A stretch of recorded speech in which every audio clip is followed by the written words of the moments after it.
All right, the knee reach to a target. This is a great mobility tool for hip, knee, and ankle health and function. So let's go ahead and jump in and break this down. We're starting in a narrow stance. Now, what that narrow stance looks like for each of us is going to be a little bit different depending on the length of your legs, the length of your torso, your mobility limitations, etc., etc. So just keep that in mind. If you're able to bring the feet together into a position where they're actually touching, that's lovely. If not, that's also okay, right? These mobility tools can always be utilized because you can always push on a different end range, right? You're just trying to push against whatever your current end ranges are, and that's going to look different for each of us. So again, I just always like, everyone to keep that in mind when they're performing these movements. It's okay if you have more range of motion than me. It's okay if you have less. Again, it's about pushing on your range of motion, feeling out where your limitations are, and then just pushing a little bit further so that over time you open up, open up, open up. So anyways, we come into this narrow position. We're going to get to the bottom of our squat. Now, you'll see if I'm trying to maintain a neutral spine, at a certain point for most of us, based on ankle and hip mobility, we're going to start having to flex through our spine. That's okay. This isn't a weighted position, right? There's no weight on your back. It's okay to be here with a rounded back. Now, you'll notice, even though I can come to the bottom of the squat, my knees are behind my ankles. I'm basically about to shift back and fall to my butt. That's the nice thing about having this target. This is a weight. I would suggest using a kettlebell or a dumbbell. The dumbbell you can utilize in such a way where either both dumbbell heads are on the floor or you stand it straight up. And depending on how you set it up, it's going to have implications on the knee reach itself. So just keep that in mind and you'll see what I mean in just a moment. But you can use this as a counterbalance to actually get your knees a little farther forward, a little more ankle dorsiflexion. And you can also use this counterbalance to peel the heels up.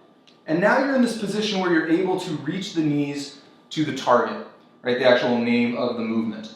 You want to, before you shoot the knees out, you want to be patient, right? You'll see that I'm already wobbling a little bit. It's okay if you wobble and you've got to put hands on the floor. That's totally fine. It's going to happen, so just plan for it. So when it does, you don't have to beat yourself up. But you want to basically find a 0 point where you're really sturdy. Your weight's pushing down and you're not having those balance issues. And the slower you go, the better you'll be at doing that. All right, so find your balance, find that 0 point. From here, you're reaching the knees forward. As you're reaching them forward, you're aware of those adjustments that have to take place. You extend, you tap, and then you come back to that narrow squat. And again, you can use the weight as a counterbalance. And you're just shifting forward and backwards. Now, if you scooch this up, you are going to have a longer target. And you'll be able to do it. It just requires more extension.